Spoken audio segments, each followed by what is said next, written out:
Hello, नमस्ते जी।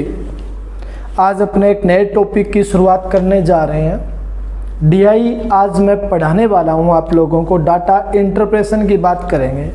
ये जो आपका टॉपिक आता है क्लरिकल के अंदर लगभग या आपका एक डीआई मिलता है या 2 डीआई, एवरेज मान के चलते हैं 5 से 10 क्वेश्चन क्लरिकल के अंदर आते हैं, चाहे वो एसबीआई का क्लर्क हो, चाहे आरआरबी क्लर्क हो, चाहे आरआरबी पीओ हो। अगर मैं पीओ की बात करूं तो पीओ के अंदर ये 15 नंबर का भी टॉपिक बन सकता है या 10 नंबर का भी टॉपिक आ सकता है। कई बार 3 डीआई पूछे जाते हैं, कई बार 2 डीआई पूछे जाते हैं। क्लरिकल के अंदर कई बार ये 5 नंबर का टॉपिक आता है, 1 डीआई आता है और कई बार 2 डीआई पूछे जाते हैं। तो ये इम्पोर्टेंट है। हाँ, बीच वाले क्वेश्चन आपको मैंने टॉपिक करवा दिए। पहले मैं आपको डीआई करवा दूं जिससे आपके ये 10 से 12 नंबर फिक्स हो जाए।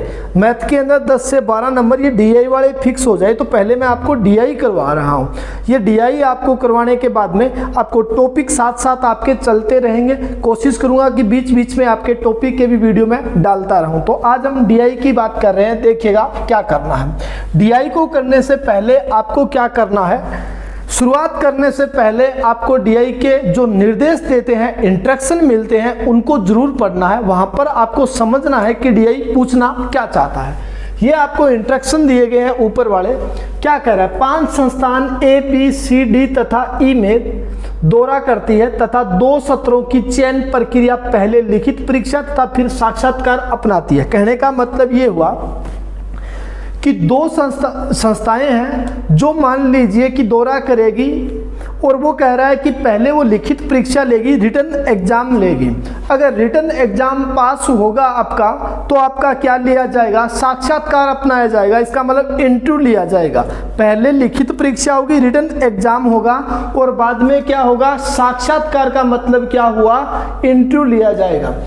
अंतिम रूप से चयन हेतु किसी आवेदक को दोनों सत्रों में उत्तीर्ण होना है। उत्तीर्ण का मतलब पास होना है। इसका मतलब जिस आवेदक का, जिस स्टूडेंट का चयन होगा उसका क्या होगा, रिटन भी पास होना चाहिए और क्या होना चाहिए, इंटरव्यू भी पास होना चाहिए। अगर आपको पीओ बनना है तो पीओ बनने के लिए आपका रिटन भी पास चाहिए और क्या चाहिए, इंटरव्यू भी पास चाहिए। अब क्या कह रहे हैं, जहां कंपनी साक्षात्कार लेने आई है कि आवेदकों से संबंधित आंकड़ा है इस टेबल के अंदर। जहां पर कोई कंपनी है, संस्थान है, वो अगर इंटरव्यू लेने के लिए आई है तो इन आवेदकों का क्या दिया गया है, डाटा दे रखा है। कुल आवेदन करने वाले, आवेदन का मतलब आप अगर आईबीपीएस के अंदर आरआरबी के आपने मान लीजिए नौकरी लगना है तो आवेदन आप लोगों ने, कितने लोगों ने किया है वो जरूरी है पहले जान लेना।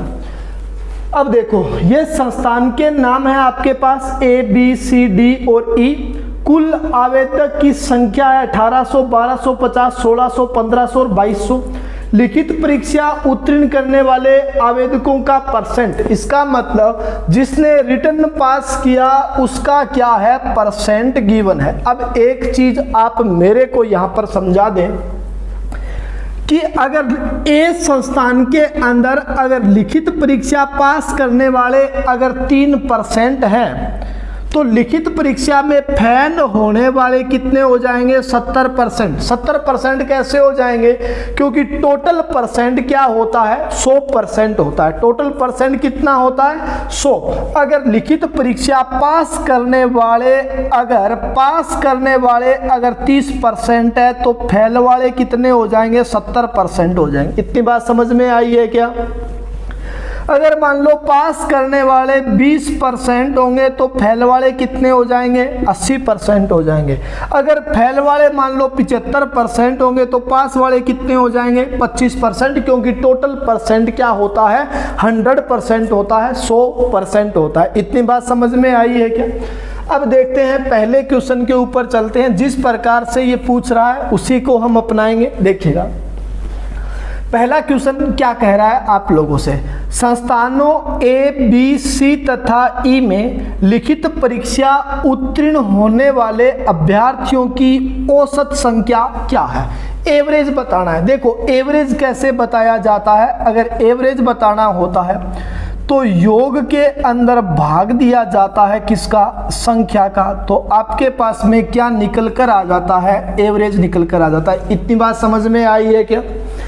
अगर एवरेज निकालना हो, औसत निकालना हो, तो योग के अंदर संख्या का भाग देते हैं तो क्या आ जाता है, एवरेज आ जाता है। अब देखो, संस्थान ABCE में लिखित परीक्षा उत्तीर्ण होने वाले अभ्यर्थियों की संख्या, वो कह रहा है लिखित परीक्षा जिन्होंने पास की उनकी संख्या का एवरेज क्या है। तो देखो, ए की बात कर रहा है, ए में आवेदन कितने ने किया, ए की अगर बात करूं तो ए में आवेदन कितनों ने किया, 1800 का, और लिखित परीक्षा पास कितनों ने की, 30%। तो 1800 का अगर 30% निकाल दूं तो लिखित परीक्षा पास करने वाले कितने आ जाएंगे, 540। ए के अंदर लिखित परीक्षा पास करने वाले कितने हैं, 540।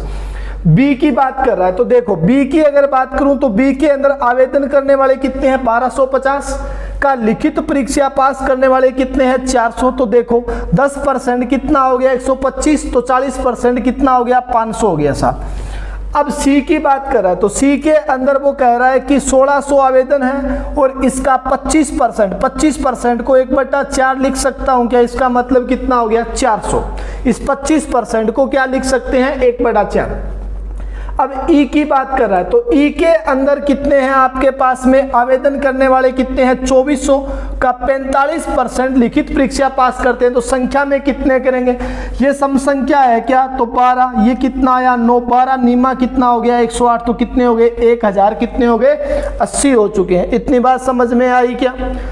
आपने ये निकाल लिया ए बी सी और ई के अंदर लिखित पास करने वाले विद्यार्थी 540, 500, 400 और कितना है 1080। आपको क्या बताना है, एवरेज बताना है। तो इनका क्या चाहिए, योग चाहिए। योग चाहिए तो देखो ये कितना बन गया आपके पास में 1000 और ये कितना हो गया 1400 और ये कितना हो गया 1100, कितना है आपके पास में 20। देखो ये आपके पास में 1400 बन गया, बड़ा बड़ा जोड़ दिया 500, 500 1000 और 400 कितना 1400 और 1000 जोड़ दिया तो कितना आया 2400। तो मैं इसको 2400 लिख सकता हूं क्या? अब देखो 80 और आपका 40, 80 और 40 कितना हो गया 120। तो आपने लिख दिया जी योग कितना आ गया इनका 2500, कितना आ गया 20 आ चुका है। योग कितना आया 2520। संख्याएं कितनी है, संस्थाएं कितनी थी, ए बी सी और ई 4 संस्थाएं थी। तो संख्या का 4 का भाग दे देंगे तो एवरेज कितना आ जाएगा 63, कितना आ जाएगा 600, कितना आ जाएगा 30 आ जाएगा।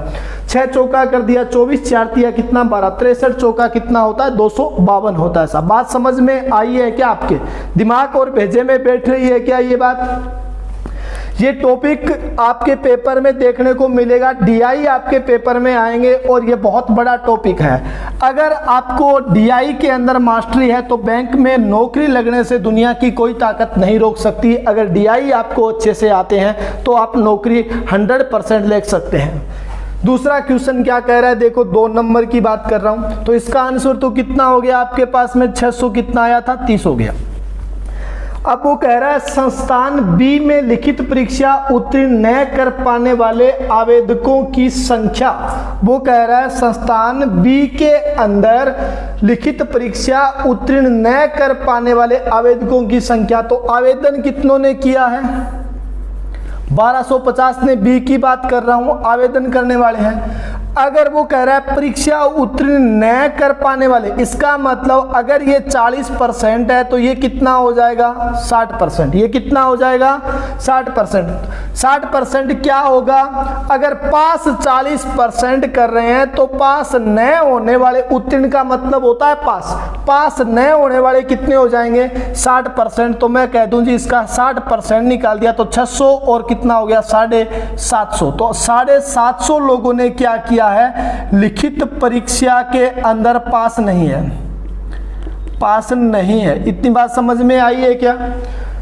या आप कह सकते हो कि 1250 का 40% अगर आप निकाल देंगे तो आपके पास में कितना आएगा 500, कितना आएगा 500 क्या आएगा, परीक्षा पास करने वाले विद्यार्थी आएंगे। अगर 1250 में से पास करने वाले घटा देंगे तो 750 क्या रह जाएंगे, लिखित परीक्षा पास नहीं करने वाले कितने हो जाएंगे 750 हो जाएंगे। इस तरीके से भी बता सकते हैं, इस तरीके से भी आप बता सकते हैं। समझ में आई है क्या बात? अब क्या कह रहा है संस्थान सी में ऐसे ही आवेदकों की संख्या का कितना परसेंट कम है? संस्थान सी में ऐसे ही आवेदकों की संख्या, ऐसों का मतलब क्या हुआ? परीक्षा में पास न होने वाले। तो देखो एक बार, संस्थान सी की अगर मैं बात करूं, संस्थान सी के अंदर आवेदन करने वाले कितने हैं? 1600, और पास कितने हुए? 25% हुए। तो फेल कितने हो गए? 75%। फेल कितने हुए? 75%। 75% को आप क्या लिख सकते हैं? 3/4 लिख सकते हैं। इसका मतलब ये कितने हो गए? 1200। कितनी बात समझ में आई? ये आए क्या हैं? फेल वाले आपके पास आ चुके हैं। पास न होने का मतलब भी क्या होता है? फेल वाला ही होता है। सब बात समझ में आई है क्या? वो कह रहा है संस्थान सी में ऐसे ही आवेदकों से कितना परसेंट कम है। ये बोल रहा है कि बी के जो फेल वाले विद्यार्थी हैं वो सी के फेल वालों का कितना परसेंट कम है। अब मैं आपको बार बार बता चुका हूं, अगर कम परसेंट की बात करते हैं तो अंतर किया जाता है, बटा में बड़ी संख्या की जाती है, और गुणा में क्या करेंगे? 100 करेंगे। अंतर बटा बड़ी संख्या गुणा में क्या होगा? 100 हो जाएगा। अब देखो 1250 और 700 का अगर आप अंतर करेंगे, 700 और 1250 का अगर अंतर करेंगे तो 500 आया क्या? ये 50 और घटा दिया तो अंतर कितने का आ गया? 450 का। तो आपने कहा अंतर कितने का आया? 450 का। बट्टा में क्या आता है? बड़ी संख्या आती है। तो 750 बड़ा या 1200 बड़ा? 1200 बड़ा।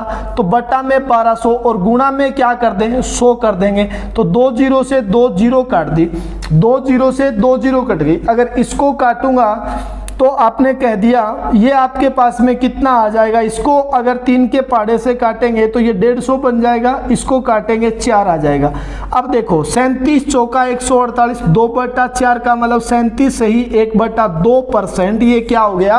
कम हो चुका है। आपको बताना था संस्थान सी में ऐसे ही आवेदकों से कितना परसेंट कम है, तो कितना परसेंट कम हो गया? 37.5% क्या हो गया?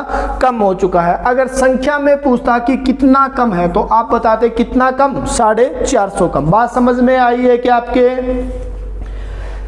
बिल्कुल इजी सा चीजें हैं ये, आप लोगों को घर पे प्रैक्टिस करें। आपको बुक मिल चुकी है, इजी वाली DI से शुरू कीजिएगा, पीछे से शुरू करें। आप जो 700 नंबर क्वेश्चन है वहां से आप DI पढ़ना शुरू कर दीजिएगा।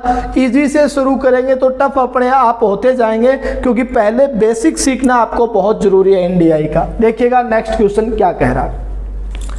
नेक्स्ट क्वेश्चन कह रहा है कि ए तथा ई के लिखित परीक्षा न उत्तीर्ण करने वाले संस्थान के कुल आवेदक, वो कह रहा है ए और ई के अंदर जिन्होंने लिखित परीक्षा पास नहीं की है उनकी संख्या। तो पहले देखो ए की अगर मैं बात करूं तो ए के अंदर आवेदन करने वाले कितने हैं? 1800। 30% अगर पास हुए तो फेल कितने हो जाएंगे? 70%। तो ये कितने हो जाएंगे? 1260। इतनी बात समझ में आई क्या? और वो कह रहा है आप लोगों से संस्थान ए तथा ई के लिखित परीक्षा, तो ई की बात कर रहा है। तो ई के अंदर आपने बताया आवेदन करने वाले कितने? 2400, और 45% अगर पास हो रहे हैं तो फेल कितने हैं? 55%। तो इसका क्या निकाल दें? 55%। ये 12 आया क्या? ये कितना आया? 11। तो इसका मतलब कितना हो गया? 1300 कितना हो गया? 20 हो चुका है। ए तथा ई के लिखित परीक्षा न उत्तीर्ण करने वाले आवेदकों की कुल संख्या, तो ए और ई के अंदर टोटल कितने हो गए? ये 2500 कितने हो गए? 80 हो चुके। 2500 कितने हो गए? 80 हो चुके। इतनी बात समझ में आई? अब क्या कह रहा है? संस्थान सी तथा डी के इसी प्रकार के कुल आवेदकों की संख्या में कितना अंतर है? इसी प्रकार का मतलब क्या हो गया? जो विद्यार्थी परीक्षा पास नहीं कर रहे। इसी प्रकार का मतलब जो ऊपर लिखा गया है उसी की बात कर रहा है। तो सी की अगर मैं बात करूं तो सी के अंदर दिया गया था 1600, और 1600 का 25% अगर पास है तो फेल कितने हैं? 75%। वो आपने निकाल लिया था, कितना आ गया था? 1200 इस पहले वाले क्वेश्चन में। अब वो बात कर रहा है डी की, तो डी की अगर मैं बात करना चाहूं तो डी के अंदर कितना दिया हुआ है 1500, और 1500 का अगर 35% आपके पास में कौन है पास वाले, तो 65% क्या हो जाएंगे, फेल वाले हो जाएंगे। इसका क्या निकाल दें 65%। तो आपने कहा 15 पंजा 75, 15 छिका 90, तो आपने कह दिया जी 900 कितना आ गया 75 आ चुका है। तो सी और डी के परीक्षा में फेल वाले कितने आ गए, तो आपने कहा जी कितने हो चुके हैं, ये 2100, 1200 और 900 कितना हो गया 2100, कितना बन गया 75 बन चुका है। वो कह रहा है ए और ई दोनों के अंदर जो फेल वाले विद्यार्थी हैं, सी और डी दोनों के अंदर जो फेल वाले विद्यार्थी है, इनका अंतर कितने का है, तो इनका अंतर अगर आप करोगे डिफरेंस करोगे तो 405 का आ जाएगा क्या। यही चीज आपसे पूछी गई। देखिएगा ए तथा ई के लिखित परीक्षा न उत्तीर्ण करने वाले संस्थान के कुल आवेदक, तो ए और ई के कुल आवेदक आपके पास में परीक्षा पास न करने वाले कितने हो गए 2580।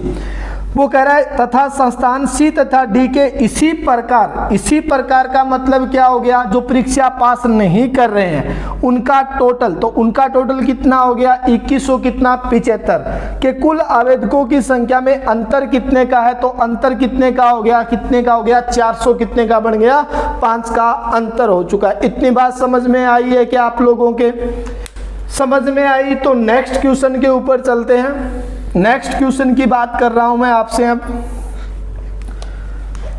आगे वाला क्वेश्चन क्या कह रहा है, आगे वाला क्वेश्चन कह रहा है कि कुल आवेदकों की संख्या, ये कह रहा है यदि साक्षात्कार उत्तीर्ण न कर पाने वाले आवेदकों की संख्या, साक्षात्कार उत्तीर्ण न कर पाने वाले आवेदकों की संख्या लिखित परीक्षा उत्तीर्ण करने वाले आवेदकों की संख्या की 15% है। वो कह रहा है कि जो इंटरव्यू के अंदर फेल हुए हैं उनकी संख्या लिखित परीक्षा के अंदर जो व्यक्ति पास हुआ उसका क्या बता रहा है, ये 15% बता रहा है। अब कह रहा है तो कुल आवेदकों में उन आवेदकों का प्रतिशत क्या है।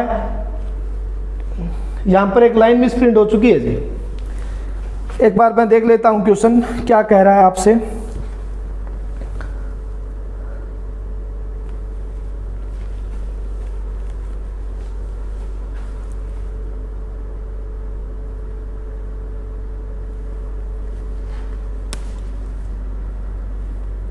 यहां पर एक लाइन है, लिख लेना।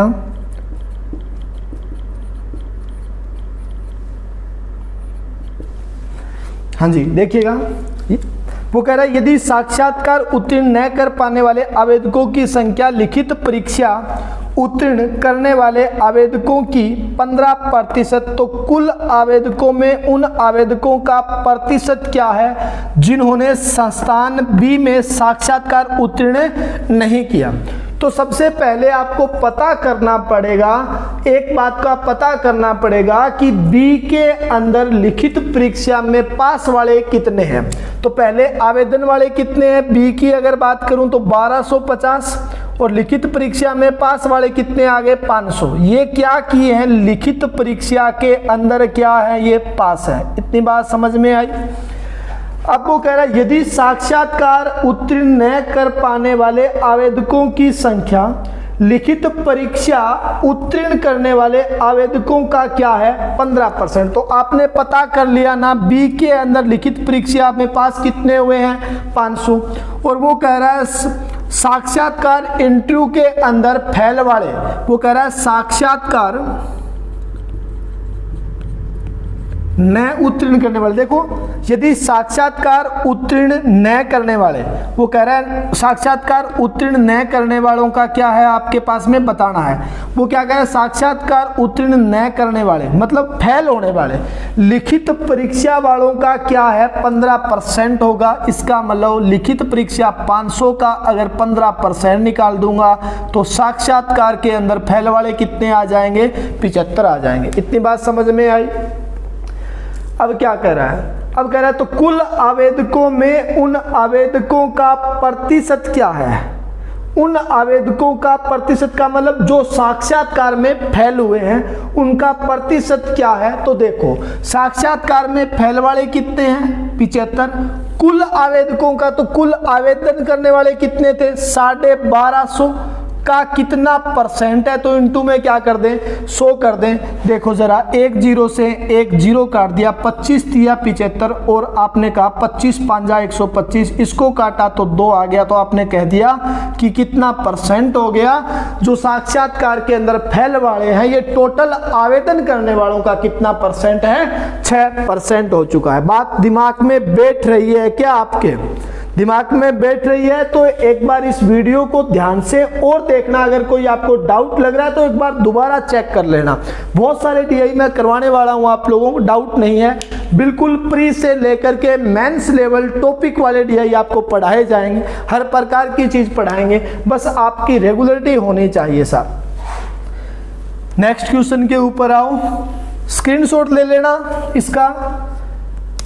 इसका स्क्रीनशॉट ले लेना। अगर आप लोगों को ये लग रहा है तो स्क्रीनशॉट लेना, फिर आप खुद करके देखना जी अब क्या कह रहा है।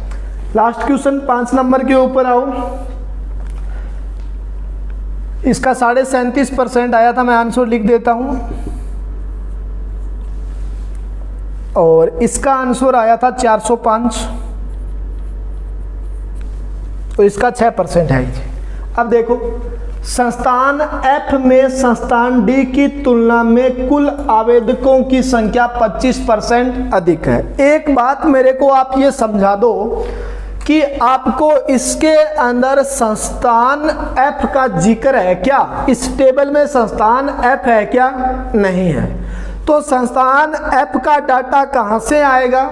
पहले क्या पता करना पड़ेगा? डी का डाटा पता करना पड़ेगा।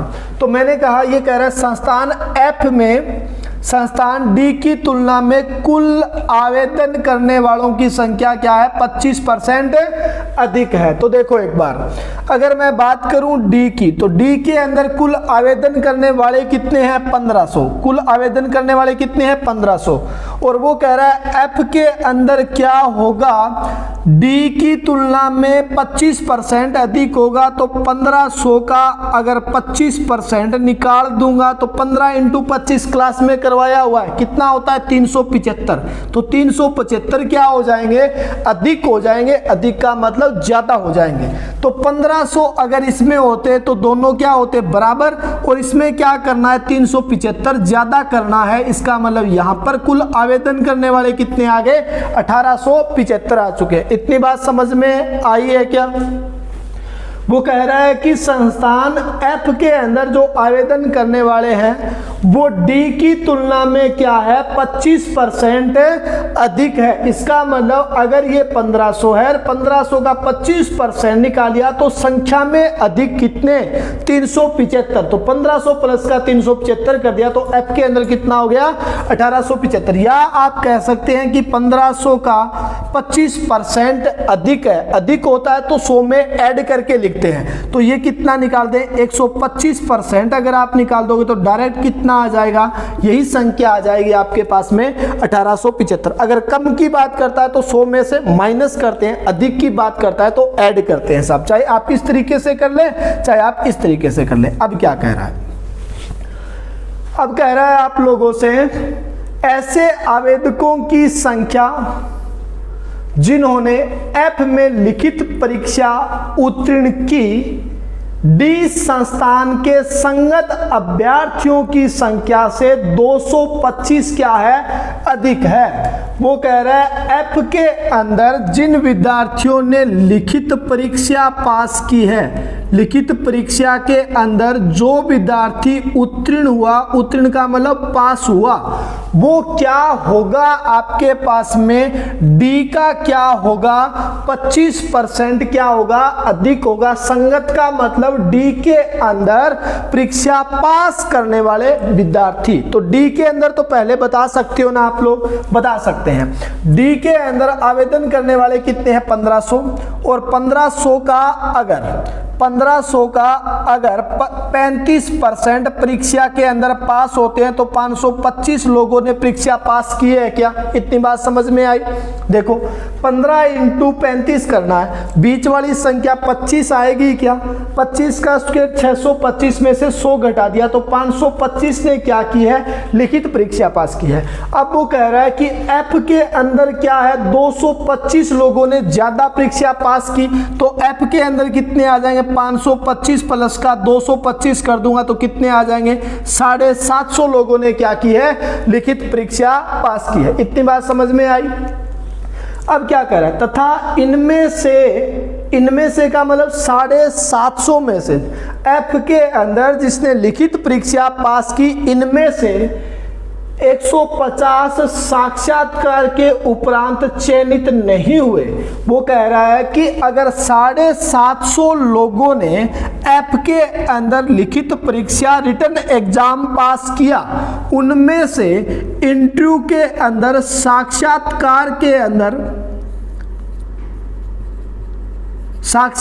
के अंदर चयन नहीं हुआ, वो कितने थे? 150। अगर मैं कह दूं कि मेरी कोचिंग संस्थान के अंदर 2019 के अंदर 100 बच्चे इंटरव्यू के लिए क्वालिफाई हुए थे, इंटरव्यू देने के लिए गए थे, और उनमें से अगर 20 बच्चों का चयन नहीं हुआ तो हुआ कितने का? 80 का। ये चीज बता सकते हो क्या? अगर लिखित परीक्षा 750 की थी और उसमें से 150 का चयन नहीं हुआ तो चयन कितनों का हुआ? 750 में से 150 घटा दो तो चयन जो अंतिम रूप से चयनित थे वो विद्यार्थी कितने आ गए? 600 आ गए। इतनी बात समझ में आई? अब क्या कह रहा है? अब कह रहा है संस्थान एफ के संदर्भ में अंतिम रूप से चयनित कितने हो गए? 600। अंतिम रूप का मतलब फाइनल नौकरी लगना, तो फाइनल नौकरी वाले कितने हो गए? 600। अंतिम रूप से चयनित तथा कुल आवेदकों की संख्या का अनुपात क्या है? तो देखो अंतिम रूप से चयन कितने का हुआ? 600 का। और एफ के अंदर आवेदन करने वाले कितने थे? एफ के अंदर आवेदन करने वाले कितने थे?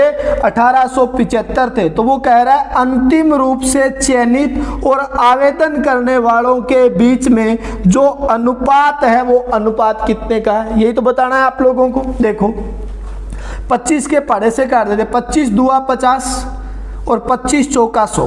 25 के पाड़े से काटा, 25 साता 175 बचा 12, 25 पांजा 125। 3 के पाड़े से कट रहा है, ये 8 आ गया। 3 के पाड़े से काटा, ये कितना आ गया? 25। तो आपके पास में अंतिम रूप से चयनित एफ के अंदर और एफ के अंदर आवेदन करने वालों के बीच में अनुपात क्या है? तो अनुपात कितना हो गया? 8 अनुपात कितना हो चुका है? 25 हो चुका है। बात समझ में आई है क्या आप लोगों के? समझ में आई तो इन चीजों को घर पे दोबारा देखना। मैंने आपको बताया हमारी किताब आप लोगों के पास में है। जिन बच्चों के पास में बुक हमारी अवेलेबल है वो बच्चे पीछे से किताब को करना शुरू कर दीजिएगा। डीआई जो आपके 700 नंबर से डीआई है उसमें 700 क्वेश्चन डीआई के हैं, तो पीछे से स्टार्ट करें क्योंकि पीछे इजी है। स्टार्टिंग के अंदर तो मेंस वाले डीआई से वो बुक भरी पड़ी है, मेंस वाले एक बार आपसे नहीं होंगे। पहले इजी से शुरुआत करें, बाकी मैं आपको डेली का डीआई करवाता रहूंगा। तो आप घर पे प्रैक्टिस करते रहिएगा और रेगुलर क्लास के अंदर आइएगा। थैंक यू, बाय बाय, मिलते हैं नेक्स्ट वीडियो के अंदर।